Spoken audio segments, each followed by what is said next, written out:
الحمد لله رب العالمين والصلاة والسلام على سيد المرسلين وعلى آله وصحبه أجمعين اما بعد۔ محترم سامعین و ناظرین،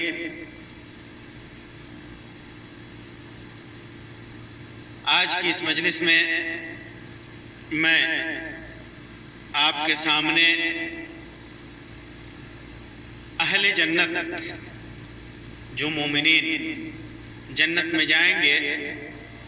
اور جنت میں ان کی کیا صفات ہوں گی، کیا حیت ہوگی اور کس طرح وہ جنت میں رہیں گے، اس سلسلے میں چند باتیں رکھوں گا۔ یہ معلوم ہے کہ جنت میں جانے والا ہر انسان نہایت ہی خوش نصیب ہوگا۔ جنت میں جانے والے لوگ یا تو بلا حساب و کتاب جائیں گے، یا پھر حساب و کتاب کے بعد جائیں گے، یا پھر اپنے بعض گناہوں کی سزا بھگتنے کے بعد جائیں گے، لیکن جو بھی جائے گا وہ اہل جنت میں سے ہوگا اور اس کو بھی اللہ تبارک و تعالیٰ کی بے شمار نعمتیں نصیب ہوں گی، اور ان کی شکل و شباہت بھی کیسی ہوگی اور کس طرح وہ جنت میں رہیں گے، ان کی صفات کیا ہوں گی، یہ سب قرآن و حدیث کے اندر مفصل انداز میں بیان کیا گیا ہے۔ اہل جنت کی لمبائی اور حسن و جمال اور شکل و شباہت کیسی ہوگی، اس سلسلے میں روایتوں میں آتا ہے کہ وہ اپنے باپ اہل جنت اپنے باپ آدم علیہ السلام کی طرح ہوں گے۔ ابو ہریرہ رضی اللہ تعالیٰ عنہ کی روایت ہے، فرماتے ہیں کہ اللہ کے رسول صلی اللہ علیہ وسلم نے ارشاد فرمایا، ان اول زمرۃ يدخلون الجنہ على صورة القمر لیلة البدر والذین یلونہم على اشد کوكب دري في السماء إضاءة لا يبولون ولا يتغوطون ولا يمتخطون ولا يدفلون أمشاتهم الذهب ورشحهم المسك ومجامرهم الألوة۔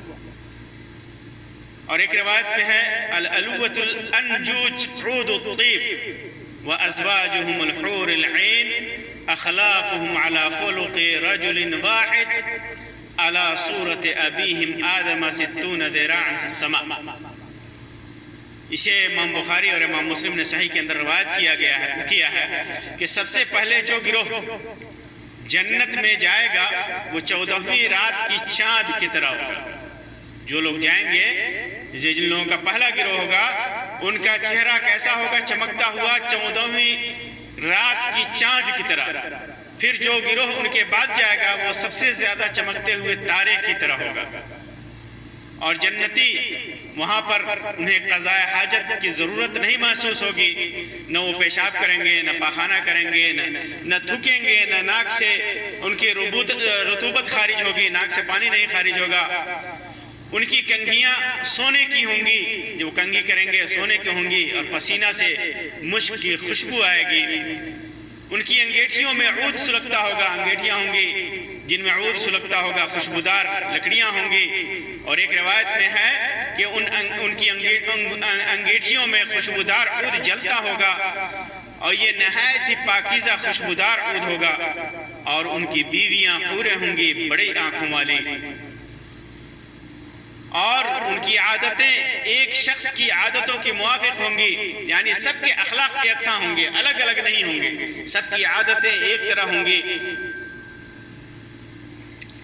اپنے باپ آدم علیہ السلام کی صورت پر ہوں گے، 60 ہاتھ کا قد ہوگا۔ اور ایک روایت میں ہے لا اختلاف بینہم ولا تباغض قلوبهم قلب واحد یسبحون اللہ بکرۃ وعشیہ۔ ان کے درمیان کوئی اختلاف نہ ہوگا، اور نہ ان کے درمیان کوئی عداوت ہوگی، دشمنی ہوگی۔ ان کے دل میں ایک آدمی کے دل کے مانند ہوں گے، ایک طرح سے پورا سب کا دل ایک ہوگا۔ وہ صبح و شام اللہ رب العزت کی تسبیح بیان کریں گے۔ ابو سعید خدری رضی اللہ تعالیٰ عنہ سے مروی ہے، جسے امام مسلم نے روایت کیا ہے کہ اللہ کے رسول صلی اللہ علیہ وسلم نے ارشاد فرمایا کہ پکارنے والا جنت کے لوگوں کو پکارے گا، کیا پکارے گا؟ ان لکم ان تصحوا فلا تسقموا ابدا، کہ یہ چیز لازم کر دی گئی ہے کہ تم ہمیشہ صحت مند رہو گے، جنت میں کبھی بیمار نہیں ہوگے۔ وَإِنَّ لَكُمْ أَن تَحْيَوْا فَلَا تَمُوتُوا أَبَدًا، اور تم لوگ ہمیشہ زندہ رہو گے، کبھی موت نہیں آئے گی۔ وَإِنَّ لَكُمْ أَن تَشِبُّوا فَلَا تَحْرَمُوا أَبَدًا، اور یہ بھی فیصلہ کر دیا گیا کہ تم ہمیشہ جوان رہو گے اور کبھی بوڑھے نہیں ہوگے۔ وَإِنَّ لَكُمْ أَن تَنْعَمُوا فَلَا تَيْأَسُوا أَبَدًا، اور یہ بھی فیصلہ کر دیا گیا کہ تم لوگ ہمیشہ خوش و خرم رہو گے، ہمیشہ نعمتوں میں رہو گے، کبھی نا امیدی نہیں ہوگی، کبھی مایوس نہیں ہوگے۔ اور یہی اللہ تبارک و تعالیٰ کا فرمان ہے۔ اس فرمان کا مطلب ہے اللہ تعالیٰ کا وَنُودُوا أَن تِلْكُمُ الْجَنَّةُ وَرِثْتُمُوهَا بِمَا كُنْتُمْ تَعْمَلُونَ، وَنُودُوا أَن تِلْكُمُ الْجَنَّةُ وَرِثْتُمُوهَا بِمَا كُنْتُمْ تَعْمَلُونَ، کہ جنت والے آواز دیے جائیں گے یہ تمہاری جنت ہے جس کے تم وارث ہوئے ہو اس وجہ سے کہ تم نیک اعمال کرتے تھے۔ اسی طرح ابو ہریرہ رضی اللہ تعالیٰ عنہ کی روایت ہے، فرماتے ہیں کہ اللہ کے رسول صلی اللہ علیہ وسلم نے ارشاد فرمایا يَدْخُلُ الْجَنَّةَ أَقْوَامٌ أَفْئِدَتُهُمْ مثل أَفْئِدَةِ الطَّيْرِ، کہ جنت میں کچھ لوگ جائیں گے جن کے دل چڑیوں کے دل کی طرح ہوگا، ان کا دل ایسا ہوگا جیسے چڑیوں کا دل ہوتا ہے۔ امام مسلم نے اس کو صحیح کے اندر روایت کیا ہے، یعنی اہل جنت کا دل رقت میں، کمزوری میں، نرمی میں چڑیوں کے دل کی طرح ہوگا، کیونکہ چڑیوں کا دل بڑا ہی نرم ہوتا ہے، بہت ہی کمزور ہوتا ہے۔ اور ایک قول یہ ہے کہ خوف و حیبت میں، خوف کھانے میں، حیبت کھانے میں چڑیوں کے دل کی طرح ہوگا، کیونکہ جانوروں میں سب سے زیادہ خوف و گھبراہٹ میں مبتلا ہونے والا جانور یہ چڑیاں ہی ہوتی ہے، تو چڑیوں کے دل کی طرح اہل جنت کا دل ہوگا۔ اسی طرح قد و قامت کے سلسلے میں ان کی قد و قامت کیا ہوگی، وہ کتنے لمبے چوڑے ہوں گے، اس سلسلے میں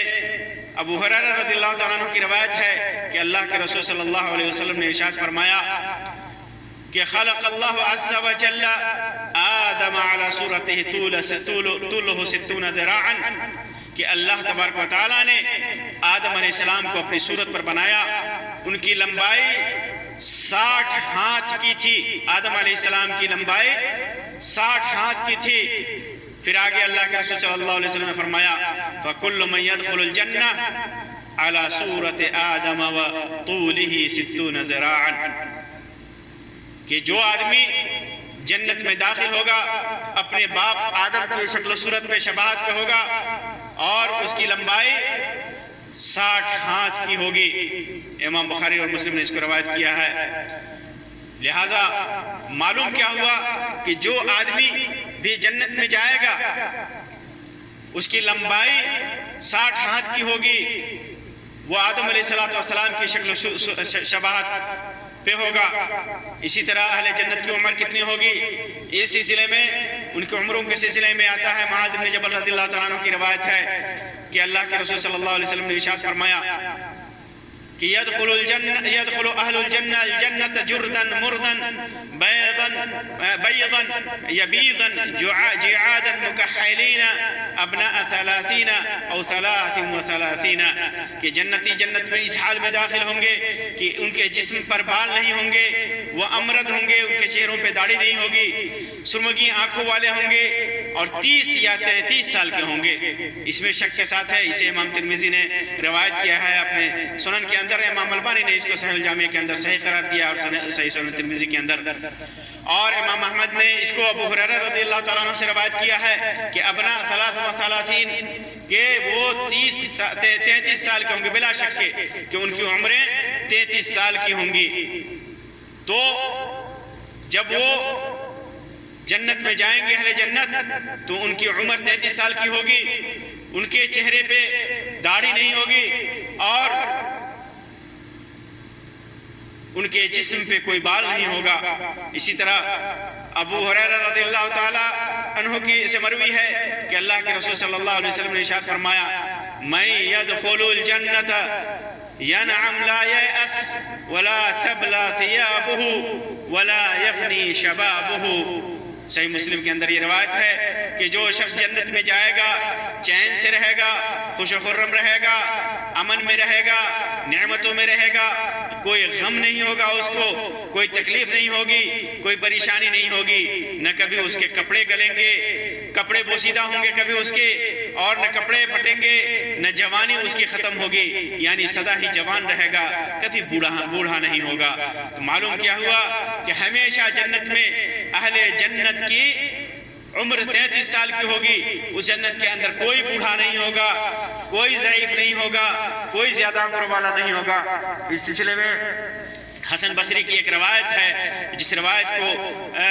علماء نے حالانکہ مرسل اور ضعیف قرار دیا ہے، لیکن بعض علماء نے اسے صحیح قرار دیا ہے، جن میں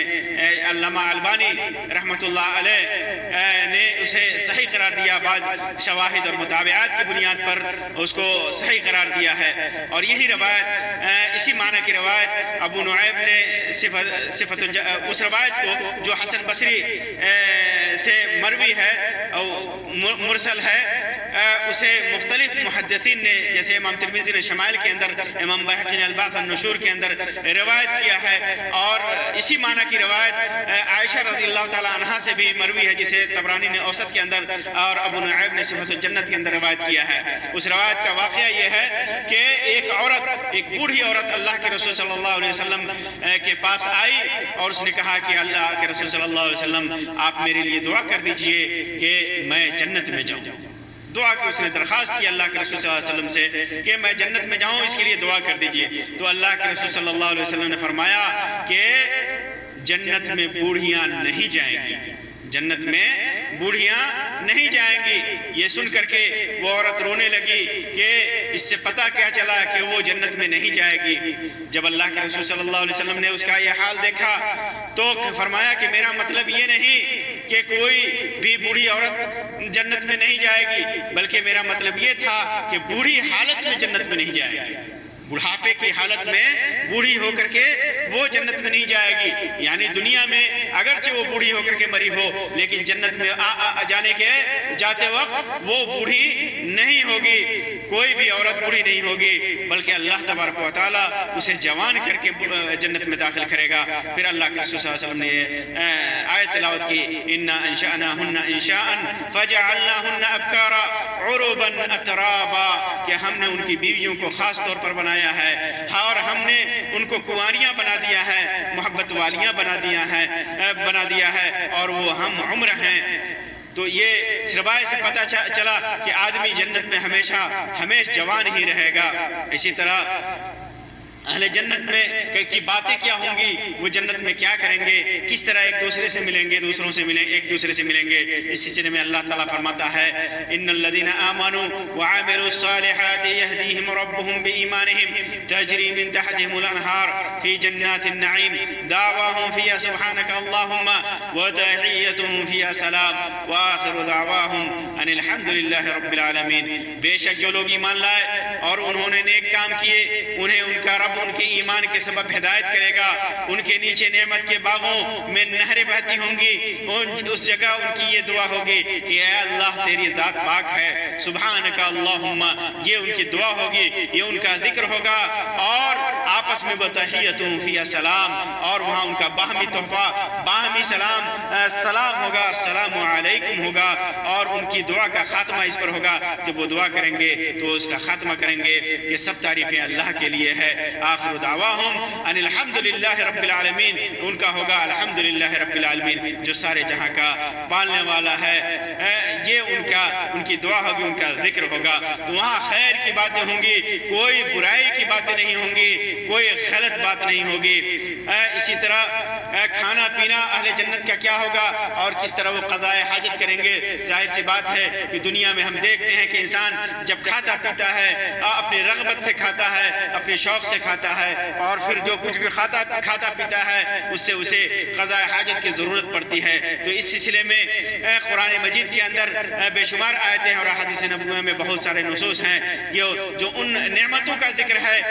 جن کا تعلق کھانے پینے سے ہے، جن میں مختلف پھلوں کا ذکر ہے، دودھ کا ذکر ہے، اور شہد کا ذکر ہے، شراب کا ذکر ہے، اور ان سب کو پینے کے لیے برتنوں کا ذکر ہے، درختوں کا ذکر ہے، نہروں کا ذکر ہے، ان ساری چیزوں کا ذکر ہے، اور انسان کا حسب خواہش جتنی چاہے گا کھائے گا، پیے گا، جس طرح چاہے گا ان کا استعمال کرے گا، تو ان کا اثر کیا ہوگا؟ کیا وہ بھی قضاء حاجت کی ضرورت پڑے گی؟ تو اس سلسلے میں زید بن ارقم رضی اللہ تعالیٰ عنہ کی روایت ہے جسے امام نسائی نے سنن کبریٰ کے اندر روایت کیا ہے، اور امام ابن قیم نے اور امام البانی نے اس کو صحیح قرار دیا ہے کہ زید بن ارقم رضی اللہ تعالیٰ عنہ فرماتے ہیں کہ اللہ کے رسول صلی اللہ علیہ وسلم نے کے پاس ایک آدمی یہودی آیا، ایک آدمی جو یہود میں سے تھا، یہودی تھا، وہ آیا اور کہا یا ابو القاسم، اے ابو القاسم، الست تزعم ان اہل الجنت یاکلون فیہا ویشربون، کیا آپ یہ دعویٰ نہیں کرتے کہ اہل جنت کھائیں گے، جنت میں کھائیں گے بھی اور پیئیں گے بھی؟ تو اللہ کے رسول صلی اللہ علیہ وسلم نے ارشاد فرمایا بلا والذی نفسی بیدہ، ہاں اس ذات کی قسم جس کے ہاتھ میں میری جان ہے، ان احدہم لیعطى قوة 100 رجل فی المطعم والمشرب والشہوة والجماع، کہ اہل جنت میں سے ہر جنتی کو کھانے میں، پینے میں اور شہوت و جماع میں بیوی سے صحبت کرنے میں 100 آدمیوں کی قوت دی جائے گی، 100 آدمیوں کی قوت دی جائے گی۔ یہ آدمی اتنا کھائے گا، اتنا پیے گا، اور جماع اور صحبت کی بیویوں سے اتنی قوت ہوگی جیسے 100 آدمی کو حاصل ہوتی ہے۔ اسی طرح جابر رضی اللہ تعالیٰ عنہ کی روایت میں ہے کہ جیسا کہ صحیح مسلم کے اندر ہے کہ قالوا فما بال الطعام، صحابہ کرام نے سوال کیا کہ کھانے کا کیا معاملہ ہوگا، کھانا کدھر جائے گا، کھانا جب انسان کھائے گا تو کدھر جائے گا؟ تو فرمایا جشاء ورشح کرشح المسک یلہمون التسبیح والتحمید کما تلہمون النفس، کہ ایک ڈکار ہوگی، کھانا جب انسان کھائے گا تو ایک ڈکار ہوگی اور پسینہ آئے گا، انسان ڈکار لے گا اور پسینہ آئے گا، اس میں اس پسینے میں مشک کی خوشبو ہوگی، ڈکار اور پسینہ سے کھانا تحلیل ہو جائے گا۔ جب انسان ڈکار لے گا اور پسینہ آئے گا اور پسینے کی خوشبو مشک کی خوشبو کی طرح ہوگی، اور اس ڈکار اور پسینے سے انسان کا کھانا تحلیل ہو جائے گا، اس کا بدن ہلکا ہو جائے گا اور تسبیح و تحمید کرے گا، یعنی سبحان اللہ الحمدللہ کہے گا، اس کا الہام ان کو ہوگا، یہ بات اس کے دل میں ڈالی جائے گی، ایسے ڈالی ہو جائیں گی، ایسے باتیں اس کے دل میں رکھی جائیں گی جیسے الہام ہوتا ہے سانس لینے کا، جیسے انسان سانس لیتا ہے اسی طرح اس کو سبحان اللہ اور الحمدللہ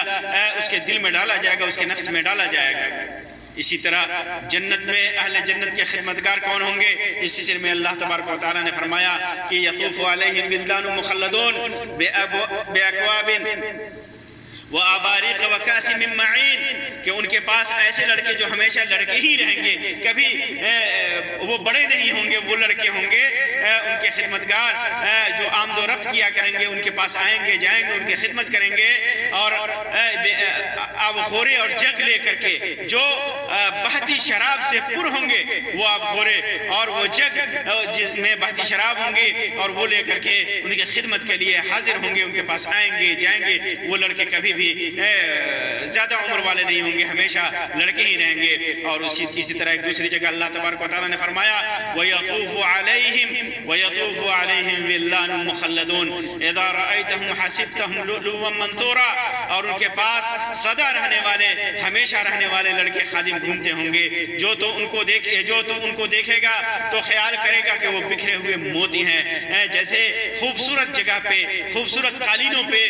خوبصورت زمینوں پہ، خوبصورت جگہوں پہ جیسے موتیاں بکھرتی ہوئی چمکتی ہوئی ہوتی ہیں، بڑی خوبصورت لگتی ہیں، تو وہ بچے بھی ایسے لگیں گے، ان کی اتنی کثرت ہوگی، اتنی زیادتی ہوگی، یہ اتنے خوبصورت ہوں گے، حسین ہوں گے، اتنے پیارے ہوں گے کہ دیکھنے والا سمجھے گا جیسے یہ خوبصورت موتیاں ہیں. ایک قول کے مطابق یہ بچے مشرکین کے وہ بچے ہوں گے، یہ بچے مشرکین کے وہ بچے ہوں گے جنہوں نے کوئی گناہ نہیں کیا ہوگا، کوئی گناہ نہیں کیا ہوگا. اور بعض اہل علم اس بات کی طرف گئے ہیں کہ یہ مسلمانوں کے وہ بچے ہوں گے جو دنیا میں بچپن ہی میں وفات پا گئے اور نہ انہوں نے کوئی نیکی کیا اور نہ کوئی گناہ کیا. اور بعض علماء اس بات کی طرف گئے ہیں کہ ان بچوں کو اللہ تعالیٰ بلا ولادت کے، یعنی کسی کے بچے نہیں ہوں گے، خصوصی طور پر اللہ تبارک و تعالیٰ ان بچوں کو پیدا کرے گا جیسے حور عین کو اللہ تبارک و تعالیٰ نے پیدا کیا، جیسے حوروں کو پیدا کیا ہے اسی طرح ان بچوں کو بھی پیدا کرے گا. اور اسی طرح ان کی بیویاں جنت میں کون ہوں گی؟ اس سلسلے میں کم سے کم دو بیویاں ہوں گی، کم سے کم دو بیویاں ہوں گی، جیسا کہ صحیح بخاری اور مسلم کی ابو ہریرہ رضی اللہ تعالیٰ عنہ کی روایت میں ہے کہ اللہ کے رسول صلی اللہ علیہ وسلم نے فرمایا کہ ان کو دو بیویاں دی جائیں گی. جب وہ جنت میں جائیں گے اہل جنت تو ان کے دو بیویاں دی جائیں گی. ان کی خوبصورتی کا عالم یہ ہوگا کہ ان کی پیٹلیوں اس کے گوشت نظر آئیں گے، گودے نظر آئیں گے، اتنی خوبصورت ہوں گی، اتنا حسن اور جمال ہوگا ان کو. یہ کم سے کم ہے. اور باقی اس سے زیادہ کتنی بیویاں دی جائیں گی اس سلسلے میں مختلف روایتیں ہیں، مختلف آثار ہیں، علماء کی مختلف اقوال ہیں کہ ان سے زیادہ کتنی دی جائیں گی. تو مختلف اقوال ہیں اور یہ ایک لمبا موضوع ہے. انشاءاللہ کسی مجلس میں میں خاص طور پر جنت میں حاصل ہونے والی بیویوں اور حور عین کے سلسلے میں بیان کروں گا. اللہ تبارک و تعالیٰ سے دعا ہے کہ اللہ تبارک و تعالیٰ ہمیں بھی اہل جنت میں سے بنائے اور جنت کی نعمتوں سے ہمیں بھی سرخرو اور سرفراز فرمائے. آمین یا رب العالمین. وآخر دعوانا ان الحمدللہ رب العالمین وصلی اللہ علی خیر خلقہ وسلم. والسلام علیکم ورحمۃ اللہ وبرکاتہ.